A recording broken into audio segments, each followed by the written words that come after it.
Welcome to our training video to help you spot common red flags when you are house hunting with clients. Today, we will discuss some important things to look out for when viewing a property.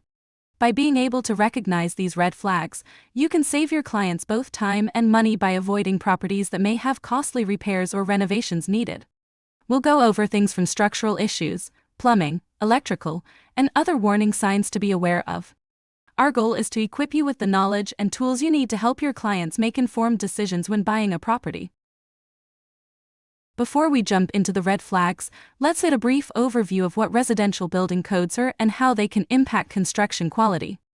Residential building codes are sets of regulations that govern the construction of homes and other residential buildings. These codes are established by local governments and are periodically updated to ensure that newer homes are built to the highest standards of safety, durability, and energy efficiency. They cover structural requirements, electrical and plumbing systems, fire safety, and energy efficiency. Periodically, the codes are updated, and builders are required to adhere to the new standards when constructing new homes. This helps to ensure that newer homes are better built, require less maintenance, and are more energy efficient than older homes. So, when you hear someone say, they don't build them like they used to, that's a good thing. Okay, let's look at some red flag issues.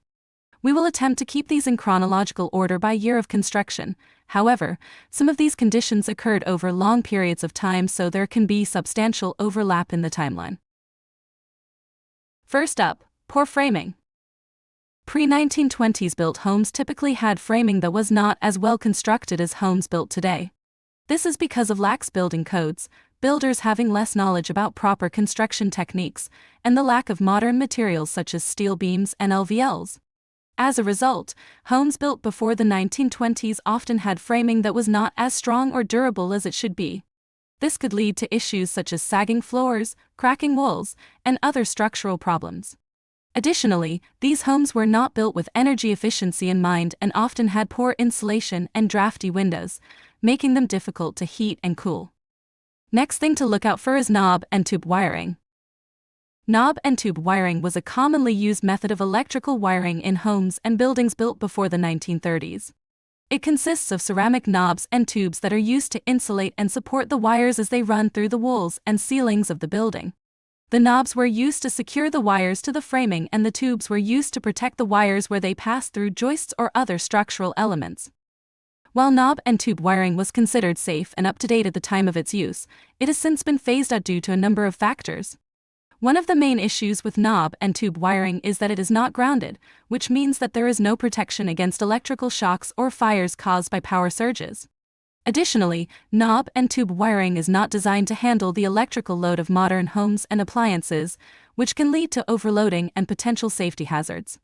Because of these concerns, knob and tube wiring is no longer up to code and should be replaced if found in a home. Next, Federal Pacific Electric, FPE, electrical panels. Federal Pacific Electric, FPE, electrical panels are a type of electrical panel that was commonly used in residential construction between the 1950s and 1980s. They were known for their low cost and easy installation, but it has since been discovered that many of the FPE panels and breakers are defective and can pose a significant safety hazard. FPE panels and breakers have been found to have a high failure rate, which can lead to electrical fires. In addition, FPE panels and breakers do not always trip when they should, which can lead to overloading and potential safety hazards. Due to these hazards, FPE panels and breakers are no longer manufactured and are not considered safe by most experts. If your client becomes interested in a home with an FPE panel or breaker box, it's imperative that the issue gets addressed by a qualified electrician for both safety and liability purposes. Under normal circumstances, it should cost $1,200 to $1,500 to have a professional replace one of these panels. Cinder block basements. Cinder block basements are a type of foundation that is made up of concrete blocks, also known as cinder blocks, which are made from a mixture of cement, sand, and lightweight aggregates such as cinder. Cinder block basements are typically found in homes built in the mid-20th century and were often used as a cost-effective alternative to poured concrete foundations. Cinder block basements have been around since the 1800s but seem to be the most common here in Kansas City on homes built between 1940 and 1960. While cinder block basements can be structurally sound, they frequently have issues, Cinder blocks are porous, which means that they can absorb water, leading to moisture problems in the basement. Additionally, cinder block basements are not as strong as poured concrete foundations and can be more prone to cracking and shifting over time. It's important to note that if the cinder block basement is well built and maintained, it can last for many years without any significant issues. However, if it is not properly maintained, it may need repairs or even replacement. Regular inspection and maintenance can help to ensure that cinder block basements remain structurally sound and free of moisture problems. Cast iron sewer lines. Cast iron sewer lines were commonly used in homes constructed all the way up until the 1980s. Cast iron pipes are prone to rust and corrosion over time, which causes them to become brittle and crack. A good home inspector will vigorously tap the pipe with a hard edge in a few places to ensure it's solid. Swapping out cast iron pipe for PVC can be a relatively easy and straightforward project when all of the plumbing is accessible. It's when the plumbing is inaccessible or runs through finished spaces that it can become costly and cumbersome to update. Pre-sump pump construction. Sump pumps didn't appear in homes until the 1980s. A sump pump's main purpose is to keep water from building under or around the foundation of a home, which can exert pressures that the foundation was not designed to handle. Since water typically won't build up around the foundation of a walkout basement, sump pumps are usually found on homes that don't walk out in the basement.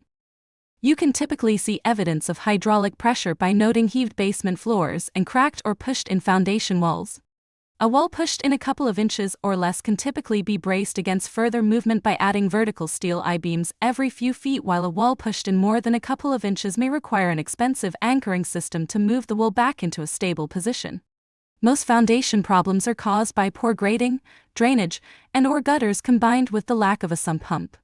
The sump pump acts as a fail-safe when the previously mentioned conditions exist to help prevent the foundation from being damaged by hydraulic pressures. Polybutylene, PB, plumbing. Polybutylene, PB, plumbing is a type of plastic piping that was commonly used in residential construction between 1978 and 1995. It was used as an alternative to copper piping due to its flexibility, ease of installation, and low cost. However, it has been found that polybutylene pipes are prone to failure, particularly in areas with hard water or water that has a high mineral content.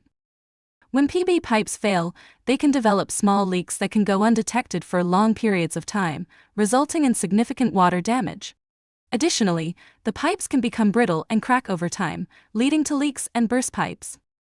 Because of these hazards, PB plumbing is no longer used in new construction, and it is recommended that homeowners with PB pipes in their homes have them replaced with more durable material, such as copper or PEX piping.